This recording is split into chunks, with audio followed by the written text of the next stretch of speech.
Fala aí, gente. Boa tarde, boa noite, bom dia, onde você estiver. Esse nosso canal aqui é para a gente conversar sobre espiritualidade cristã, sobre fé, sobre Jesus e também o que mais você quiser. Então, a gente está numa conversa, a gente está numa sequência aqui de Natal, esse mês de dezembro, e eu estou trazendo na mesa alguns pontos da história de Natal que eu acho que vale a pena a gente. Acho não, valem muito a pena a gente poder refletir sobre eles. Principalmente você que tem muitas dúvidas e muitas resistências com o Natal, com a história que existe por trás do Natal, né? Então, inscreve no canal aí, ativa o sininho, beleza? E também lá no meu canal no Instagram, minha página no Instagram, a gente de vez em quando vai estar colocando algumas coisas lá sobre espiritualidade cristã, @Fernando Pedro, pode buscar lá, vai ser top demais. Vocês estão bem? Eu estou aqui em Calgary ainda. A paisagem mudou totalmente, ficou branco, branco, branco, branco. Olha só, vamos ver se eu consigo fazer assim, fazer a câmera cair. Olha só, vamos ver se dá para vocês verem lá fora. Ó. Sentiram aí, ó? Aquilo que tava verdinho, céu azul esses dias atrás, agora virou esse deserto branco. E bora! Tá bom demais, bom que a temperatura tá aí -3, -4. Isso faz a gente ficar um pouquinho mais quentinho nessa neve aí. Você sabe que o Natal, embora tenha se tornado um feriado que a gente comemora, tal, o pessoal usa para reunir a família, para ir para a praia, tal, para descansar. O Natal ele marca um evento na história da humanidade como um todo. Então, o que é o Natal? O Natal é basicamente a celebração do dia em que Deus voltou a estar entre os homens. Basicamente é isso. Natal é a lembrança de quando Jesus nasceu, e Jesus, dentro da fé cristã, ele é considerado Deus, Deus encarnado. É totalmente diferente de qualquer outra religião, outra filosofia, né? Onde geralmente são seres humanos que se tornam deuses. No caso aí, Jesus é o Deus que se torna ser humano e se torna um menino, se torna uma criança, começa do zero, como quem diz assim pra gente, olha, eu tô voltando pro meio de vocês, eu tô buscando reconciliação, eu tô buscando ajudar vocês a resolver a bagunça que vocês mesmos fizeram ao longo da história. Né? E é interessante que Jesus, ele entra, como nós, ele entra na história a partir de uma família. E se você olhar para a família de Jesus, é um negócio complicado, porque muitos de nós pensamos que famílias de Deus, as famílias da Bíblia, as famílias de Jesus, são famílias perfeitas, só tem gente santa, né? Até quando você olha para pessoas mais religiosas, a gente tem a tendência de achar que essas pessoas são isentas de encrencas, de mal entendidos, e, enfim. E eu quero trazer vocês hoje por uma história que provavelmente poucos de vocês leem quando leem o Evangelho, que é a genealogia de Jesus. Você lê a genealogia de Jesus, aquela parte dos evangelhos ou da Bíblia, né, que o pessoal geralmente pula, que é que conta quem foi pai de quem gerou quem, fulano, beltrano. Né? Ali a gente consegue perceber o contexto familiar de Jesus. E acho que você vai se identificar muito bem com isso. É importante você ter essa visão de que Jesus não é um Deus, não é uma divindade alienada, isolada. Quando a gente fala de espiritualidade cristã, cristãos verdadeiros, cristãos genuínos, não acreditam que Jesus é de fato uma energia positiva. Não. Cristãos genuínos acreditam que de fato Jesus é uma pessoa. E no caso, um ser humano, né, encarnado. É Deus que se tornou ser humano. Então existe uma relação, existe uma realidade, existe uma vida nesse relacionamento. Por isso que a gente ora, por exemplo, por isso que a gente coloca a nossa esperança nele e fala com ele. Pode parecer estranho para muitos essa dinâmica de oração, onde a gente conversa e parece que não tem ninguém que responde, mas dentro dessa realidade onde a eternidade, a realidade de Deus está se juntando, está se mesclando com a nossa realidade, a oração é o caminho pelo qual a gente transita entre as duas realidades. Tem um cara, eu não sei quem que é, não sei se é o C.S. Lewis que dizia isso, que a oração é como um lençol fino que divide o céu da terra. Quando eu falo céu, não estou falando lá de Marte, da Lua, estou falando da realidade de Deus, da realidade perfeita, eterna. A oração é um lençol fino que divide essas duas realidades e que se a gente conseguir chegar, né, nessa fronteira, talvez a gente consiga inclusive atravessá-la, porque é fino, não é difícil. A gente consegue atravessá-la, então a gente bota a cabeça para dentro da realidade de Deus e fica, embora estejamos ainda com o corpo na realidade dos homens. É bonito isso, é esperançoso isso, saber que eu não estou abandonado aqui, ainda mais quando você começa a viver circunstâncias onde é necessário você depender de algo transcendente, que no caso para os cristãos é de uma pessoa chamada Jesus, enfim. Registro da genealogia de Jesus, está lá no Evangelho de Mateus, capítulo 1, lá diz que Jesus era filho de Davi, que era filho de Abraão. Aí ele vai contar as histórias dos filhos dos camaradas. Vai falar que Abraão gerou Isaac, Isaac gerou Jacó, e Jacó gerou Judá e seus irmãos. Só aqui a gente já tem um monte de histórias da família de Jesus que não daria para você contar, por exemplo, numa mesa de jantar. Sabe aquele jantar de Natal que a gente faz e senta todo mundo e começa a contar as histórias do tio, do vô, do primo? Aqui já não dá. Aqui não dá, porque aqui é muito complicado. Aqui você tem o Abraão, por exemplo. O Abraão é um cara de fé, um cara que andou com Deus e tal. Mas é um cara também que, assim como a nossa vida, teve a vida muito bagunçada, criou muita treta dentro da sua própria casa. Você imagina que no meio ali de uma história que ele está vivendo com a sua esposa, de esperarem um filho que Deus tinha prometido para ele, já tinha passado quase 20 anos que Deus tinha prometido o filho e nada do filho vir. E aí os caras têm uma ideia fantástica de arrumar esse filho. Fala, pô, já que Deus não está fazendo, vamos fazer do jeito nosso, né? E aí a Sara, que é a esposa do Abraão, olha a dinâmica de uma família perfeita, de uma família de Jesus. Ela chama o Abraão e fala assim, Abraão, olha, eu tenho a minha serva aqui, minha empregada, minha escrava, seja lá como você quer chamá-la, né? Ela é mais jovem, ela tem mais condições, ela é fértil. O que você acha de você ter um filho com ela e aí a gente faz do filho dela o nosso herdeiro? Já dentro desse contexto já é complicado, porque você vê, ela está usando o poder que ela tem dentro de uma sociedade estruturada daquele jeito para poder usar a sua escrava para gerar um filho, como se fosse um produto, como se fosse algo tão simples de se lidar. Ok, a gente faz a vista grossa para isso, mas é uma realidade, né? Ela está pegando uma pessoa e está obrigando essa pessoa a se deitar com o seu marido. E o Abraão já tem quase 100 anos, nada bobo, fala assim, bora, vamos nessa, vamos ter uma noite com uma mulher mais jovem.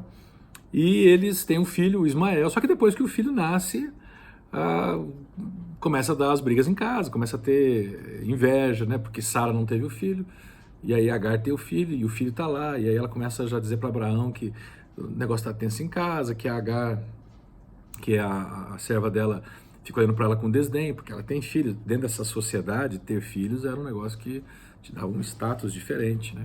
Principalmente entre as mulheres. Hoje o que a gente chama de, o que é poder, né? O que é bens, roupa, estética, maquiagem, cabelo, sei lá, aparência, naquela época tinha a ver com os filhos. Então mulheres que tinham filhos eram tidas como as poderosas. Então a Sara começa a ficar já meio chateada com tudo isso, e aí ela começa a brigar com o Abraão, e fala que a culpa é do Abraão, sendo que ela que deu a ideia. E aí eles dois acabam, sabe, fazendo o quê? Mandando embora a Agar junto com o filho dela, com um pedaço de pão, com umas garrafinhas d'água. E olha que eles eram ricos pra caramba, mas mandam embora porque acham melhor resolver dessa maneira as encrencas dentro de casa. Tem umas histórias cabeludas na família, se você for analisar, se você investigar. Eu tenho na minha família, eu não posso contar aqui porque, né, vai saber onde vai chegar isso aqui. Eu tenho umas histórias cabeludas na minha família que se eu contar assim, o pessoal, dá até a polícia. Bem, você tem o Jacó. O Jacó teve uns filhos ali, que um deles, inclusive, o Rúben, que é o seu primogênito, o Jacó é neto de Abraão. Né, faz parte aí da família de Jesus. Ele teve um dos filhos que dormiu com uma de suas esposas. Ok, a gente vai entrar na poligamia, primeira era, né, daquela turma. não estou questionando. Esses caras não tinham permissão para ter mais de uma mulher, não era assim que se deveria construir os relacionamentos afetivos, né? Esse negócio de que lá podia, que Salomão podia ter tido um monte de mulheres. Conversa, os caras fizeram porque quiseram, fizeram porque tinham desejos e não respeitaram os limites que Deus tinha colocado e colheram muitas consequências complicadas por causa disso. Bem, o Jacó, dentre os filhos deles, ele tem o Rúben, que é um cara que dorme com uma de suas esposas e fica de boa como se nada tivesse acontecido. Sem contar outras histórias, sem contar a história que os irmãos, os filhos de Jacó, né, pegaram o filho preferido dele, que era o José, e venderam o José. E falaram para o pai que um animal tinha comido ele no campo. E os caras conseguem sustentar essa mentira por 20 anos quase. Complicado, né?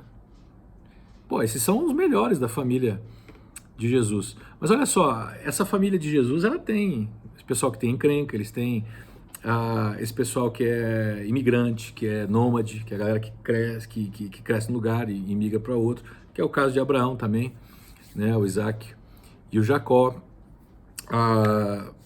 Você tem uma história complicadíssima na família de Jesus para ser contada na mesa. Uma delas é de um dos filhos de Jacó, que é o Judá. Olha só, interessante. O Judá é o cara da onde Jesus descende, né? A linhagem de Jesus, ela vem. O povo de Israel, que é o povo onde Jesus nasce, ele vem de 12 camaradas, né? Só que Jesus especificamente vem de um camarada chamado Judá. E o Judá, ele tem uma história que ele não pode contar na mesa, porque senão queima o filme dele totalmente. O Judá era o seguinte, o Judá tinha um filho que era casado com uma mulher chamada Tamar, e dentro da estrutura da sociedade da época, a maneira como eles se organizavam, existia uma convenção que é o seguinte: quando um marido morresse sem deixar filhos, o irmão mais novo, né, na sequência, tinha, digamos assim, o dever de se tornar o esposo da viúva e ter filho com ela, e os filhos que ele tivesse com ela seriam, digamos assim, considerados filhos do irmão que faleceu. Pois é, o Judá tinha essa nora, a Tamar, que era casada com um dos seus filhos, e o filho morreu, o filho mais novo foi, casou-se com ela, mas também não deixou filhos e morreu. E aí o outro foi, enfim, ele perdeu 2 filhos com essa mulher. E é claro, ele botou a culpa nela, falou que era culpa dela, e o que aconteceu é que tinha um filho mais novo, só que tinha que esperar ele ficar um pouco mais velho para poder casar-se com ela. E ele prometeu para ela que ele iria dar o filho para ela. A gente está falando de uma cultura onde casamento, filhos, eram coisas importantes. Hoje são também, deveriam ser importantes, né? Talvez vistas de um outro ponto de vista, culturalmente falando. Mas naquela época era algo muito valioso. Então, por exemplo, quando uma mulher fazia questão de casar com um homem, de ter filhos, tinha muito a ver com a honra, com o status dela também. E a Tamar, ela acreditou na promessa do sogro e esperou o rapaz crescer. Acho que o nome do rapaz era Selá, alguma coisa assim. Não importa. O que importa é que o tempo foi passando e o sogro não deu o terceiro filho para ela. E aí o que ela fez? Ela ficou invocada com esse negócio. Ela ficou muito chateada com isso. E um dia ela soube que o sogro iria fazer uma viagem de negócios, né? Ia tosquear umas ovelhas lá numa região. Então ela foi até essa região, se vestiu de prostituta, com um véu sobre a cabeça, não se identificou, né? Ficou na beira da estrada esperando ele passar. Quando o Judá, que era o sogro, passou, ele contratou os serviços dela, se deitou com ela. E como pagamento, como ele não tinha grana, não tinha cash na hora ali, ela pediu para que ele deixasse alguma coisa com ela, como penhora, né, para garantir que ele iria dar o pagamento e tal. E aí, o que ele ofereceu? Ele ofereceu algumas ovelhas para ela e tal, mas ela falou assim, eu preciso que você me dê uma garantia que você de fato vai me mandar essas ovelhas, que eu não vou ficar aqui a ver navios.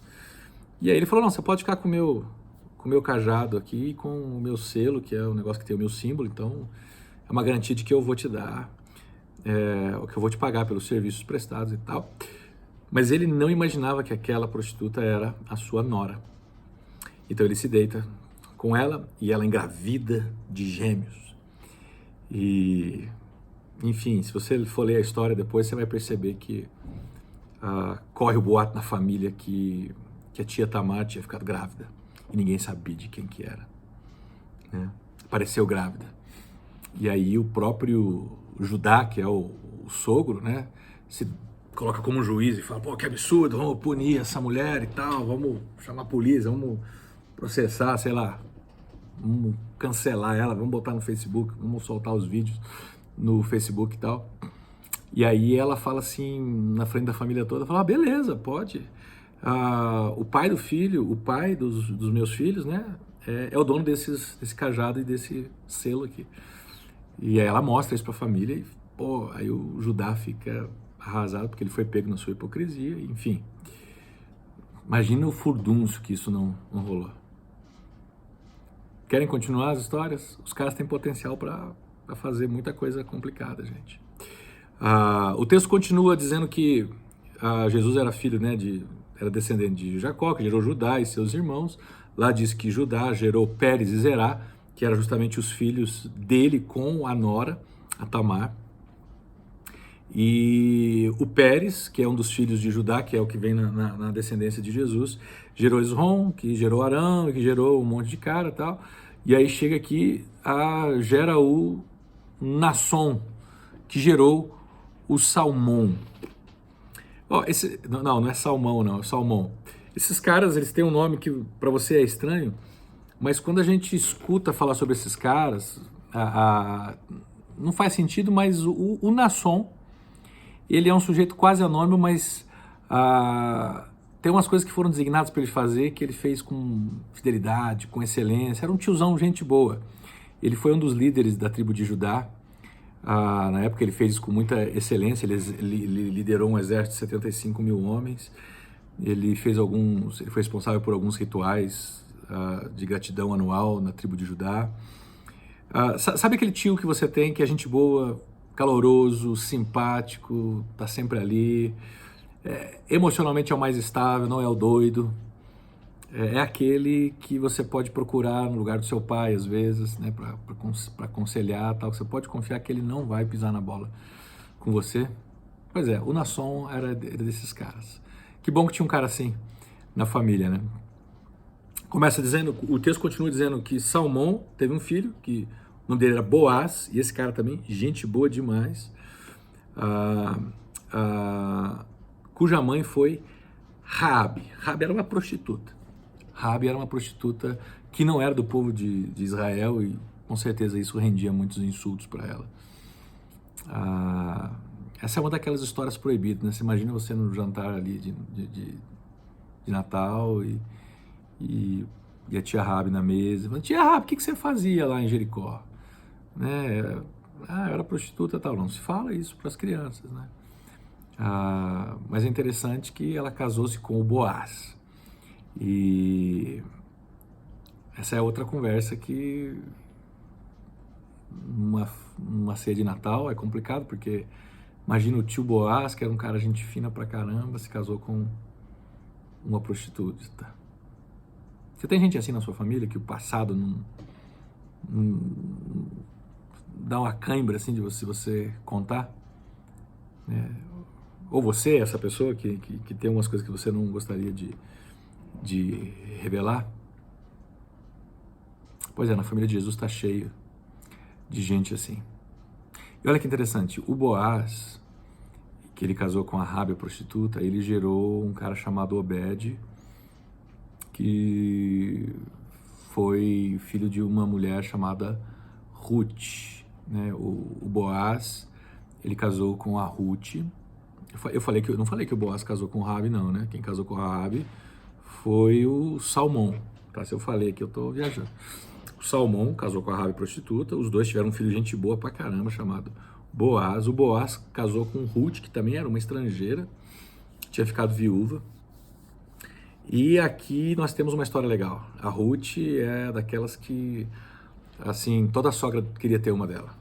Porque Ruth, num dos momentos mais difíceis da vida, da viuvez da sogra, da própria viuvez, ela deixou sua terra e ela acompanhou a sua sogra nos dias mais difíceis, nos dias de fome, nos dias de desemprego, nos dias de enfermidade. Ela permaneceu ao lado dela.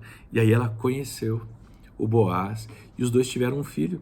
E o filho deles foi alguém nada menos do que o rei Davi, que foi um dos caras que marcou a história do povo de Israel, que é lembrado com saudosismo, mas que também é um cara que tem histórias complicadíssimas de adultério, de assassinato, de mentira. Você acha que roubar cartão de crédito, que usar o cartão de crédito sem avisar o marido ou a esposa é uma coisa complicada, né?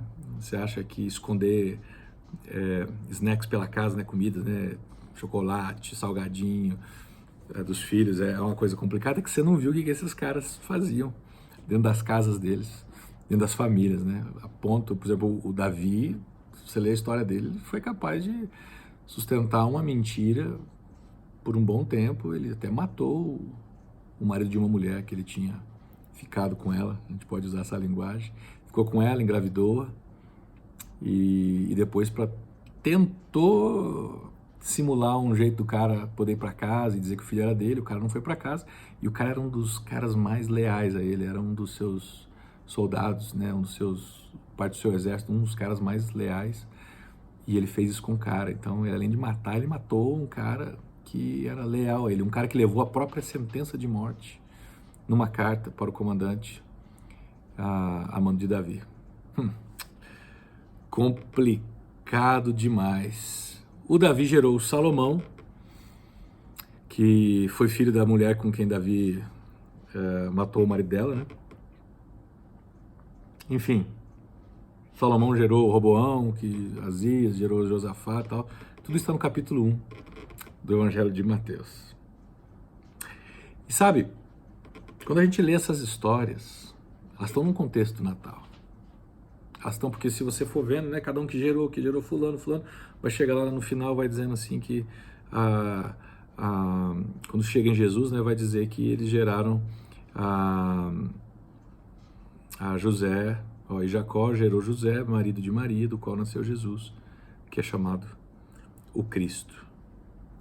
A gente podia ficar aqui falando sobre todo mundo, mas o que eu queria dizer para você, tá me ouvindo, é que o Natal é uma intervenção de Deus, é uma iniciativa de Deus na vida de famílias, na vida de pessoas complicadas, na vida de uma humanidade que precisa. E é justamente porque precisamos é que ele nasce no meio de famílias complicadas. As nossas famílias precisam de um Salvador. Eu e você individualmente, nós precisamos de um Salvador. Mas principalmente nós como família, nós como grupo, como coletivo. Eu já falei e vou repetir, a questão do Natal, de Jesus, a salvação, não é sobre céu e sobre inferno.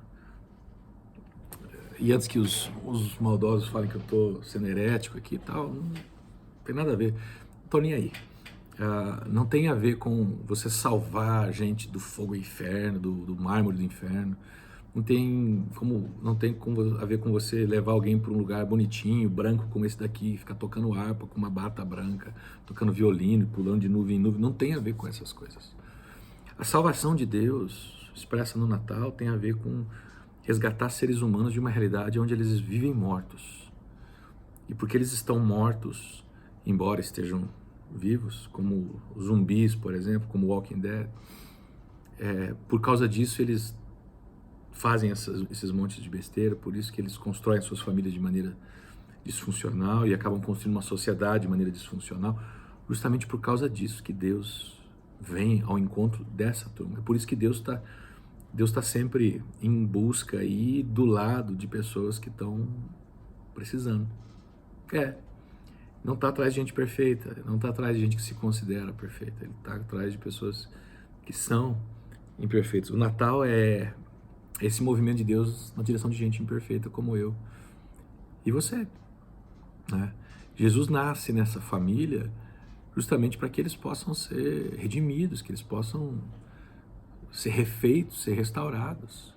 Jesus é chamado filho desses caras, ele está no meio da genealogia toda desses caras, para poder resgatar essa turma, resgatar essa família, dar perdão, trazer reconciliação entre eles. Ou a sua família, por exemplo, se você olha para trás, talvez você já tenha resolvido, mas talvez não. Existe muita amargura escondida. Não existe. Existe muita história mal contada. Existe gente brava com fulano. Existe pessoas que estão há anos sem falar, romperam a relação. Pô, precisa de um salvador esse negócio. Precisa de Jesus, cara. Não existem famílias perfeitas. Esse negócio de que você olha para uma família e fala, nossa, eu queria que minha família fosse perfeita igual aquela. Não existe. Toda família que você chega mais perto, você começa a perceber as dificuldades. Se tem uma família que você acha perfeita, pede para passar uma semana com eles. E aí você começa a ver a intimidade deles, a maneira como eles conversam, como eles tratam um ao outro. Você vai perceber que não existe perfeição. Mesmo que a igreja, às vezes, a comunidade religiosa, ela tenta projetar a imagem de que quem está na igreja é perfeito. Pelo contrário. Se você está na igreja, é porque você deveria ter consciência de que se espera que você tenha consciência de quão imperfeito você é. Se você não está na igreja, você é imperfeito do mesmo jeito, né? E também precisa de ter essa consciência do que Jesus pode fazer por você. E o interessante é que, por não existirem famílias perfeitas, a gente pode ter a consciência de que Deus sabe que nós somos imperfeitos. Então, na sua caminhada, sua jornada, talvez performance moral, espiritual, profissional, seu relacionamento com os outros tenha sido marcado por imperfeição. E essa é uma das razões pelas quais você e eu precisamos de Jesus. O Natal vem para isso. O Natal vem para dizer assim, olha, Deus voltou a morar entre nós e Ele, em Jesus, a partir de Jesus, Ele começa um processo de restaurar a nossa humanidade, fazer com que a gente deixe de ser apenas mortos-vivos, que a gente seja um monte de cinzas e a gente comece a ser vida, pessoas vivas de verdade, dentro das nossas famílias, né, sendo um reflexo de bondade, de amor, de cuidado. Esse é o Natal, cara. Pô, não sei como é que a gente chegou num ponto onde o Natal virou só um feriado, ou o Natal virou uma festa religiosa. O Natal é Deus trazendo o processo de redenção para nós, como humanidade. Sim, o Natal ele tem essa dimensão mais, como é que eu posso dizer? Ele tem uma dimensão mais geral para nós como humanidade, tá? Você pode aplicar para você pessoalmente, Jesus vem para minha vida, né? Eu creio, papapá. Mas o Natal ele tem uma implicação que abrange nós como uma sociedade humana.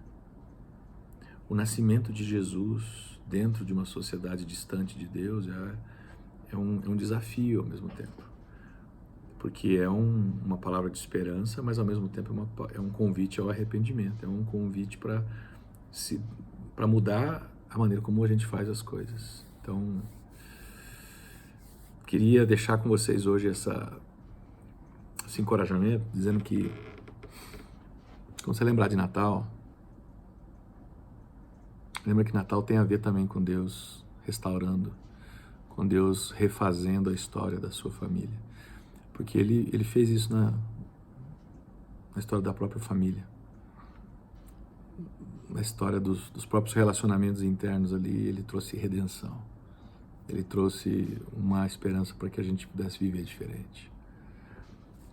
Viver diferente na maneira como a gente se relaciona com nosso irmão, nossa irmã, nossos filhos, nossos pais, nossos cônjuges, nossos tios, nossos cunhados.